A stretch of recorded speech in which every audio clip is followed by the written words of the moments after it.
History is full of strange events. Some are real, others are not.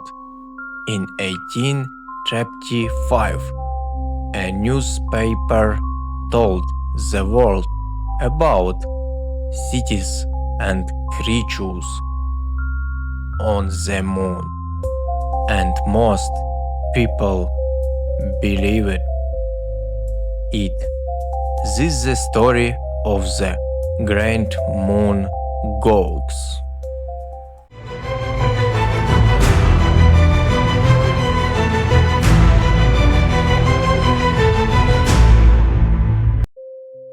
In August 1835, New Yorkers awoke to read something extraordinary in The Sun, a rising penny newspaper.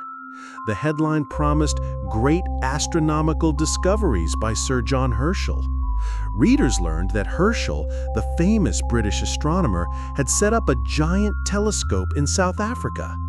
Through it, he had supposedly seen forests, oceans, and even life on the moon. The article described in rich detail white beaches along lunar coasts, fields of purple flowers, and enormous sapphire blue lakes. And then, the creatures.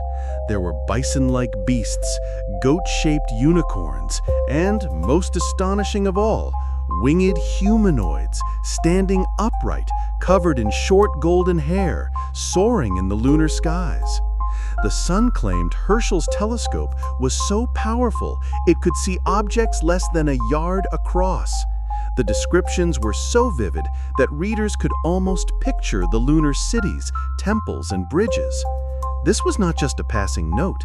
The paper ran the story for days, each edition adding new wonders. By the third day, crowds gathered at newspaper stands, desperate for the next revelation. It was as if the moon had become the newest land of discovery, waiting for humans to visit. Few questioned the report. In 1835, the public trusted printed words, especially when linked to respected scientists. Herschel's name was well known, and astronomy was in a golden age. The moon was mysterious, and the idea of life there was not entirely absurd. The Great Moon Hoax had begun, and it would grip the imagination of thousands, not just in New York, but across the world.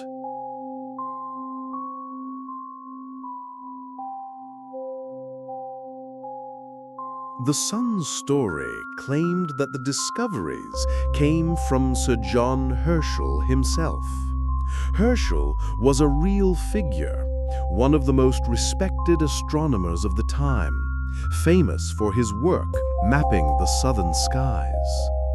In reality, he was in South Africa in 1834, setting up an observatory in Cape Town, but he never claimed to have seen life on the moon. The fictional reports credited Herschel with using a gigantic new telescope, allegedly 24 feet in diameter, that could magnify objects 42,000 times. The writer described it as so powerful that it could see the individual leaves on trees on the moon. The supposed source of the articles was another real person, Reverend Dr. Andrew Grant, said to be Herschel's assistant. In truth, no such assistant existed. Grant was entirely fictional, a creation of the hoax's author. This clever blend of fact and fiction gave the story an air of authenticity.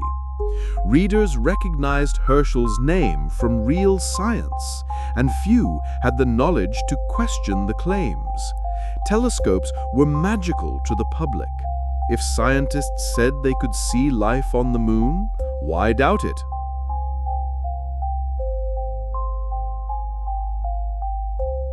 The second day of articles unveiled more marvels. There were forests of towering amethyst crystals, meadows where creatures grazed, and rivers that shimmered like molten silver under the sun. Most captivating were the Vespertilio Homo, bat-winged men who built grand temples of polished sapphire. The narrative described their graceful flight, how they gathered in communities, and even their apparent sense of morality. They were, the writer claimed, peaceful beings, unlike humans, living in harmony with nature.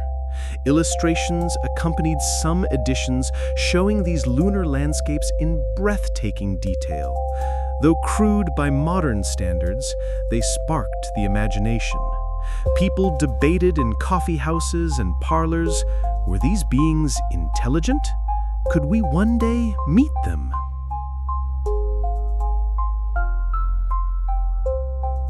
By the fourth day, the moon hoax had captured New York completely. Newsstands sold out before noon. Other newspapers reprinted the Sun's articles, spreading the story across America and even to Europe. The city buzzed with talk of lunar civilizations. Some readers saw it as a sign of divine creation. Preachers wove the moon's inhabitants into sermons. Merchants even used it to sell products, as marvelous as the wonders of Herschel's moon. The penny press, still a new phenomenon, had found its greatest triumph. For just 1 cent, readers could travel in their minds to another world. The Sun's circulation skyrocketed, and its reputation as the most exciting paper in New York was sealed.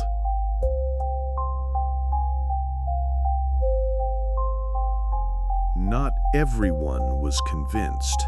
A few scientists questioned the practicality of such a massive telescope and the lack of technical details in the reports. The New York Herald mocked the story, suggesting it was a clever invention. Still, the skepticism was drowned out by the excitement.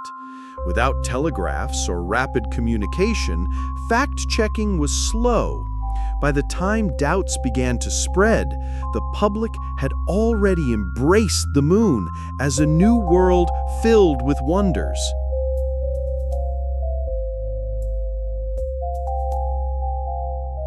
It was eventually revealed that the articles were pure fiction, written by the Sun's reporter Richard Adams Locke. His aim, he claimed, was satire, a way to poke fun at wild astronomical speculations.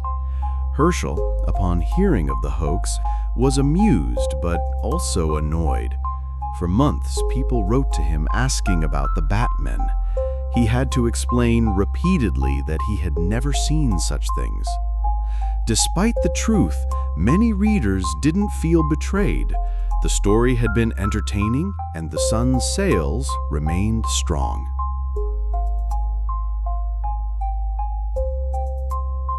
The Great Moon Hoax became one of the most famous media stunts of the 19th century. It showed the power of the press to shape belief and the willingness of the public to accept the extraordinary if told with confidence. Even today, it's a reminder that skepticism is a valuable skill. The moon may not have Batmen or sapphire temples, but the story remains a fascinating chapter in the history of journalism.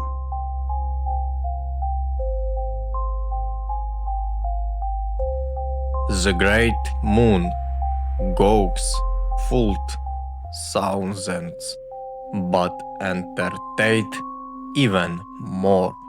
Its reminder not everything in print is true. If you enjoy this strange view of history, subscribe for more stories and never look at history the same way again.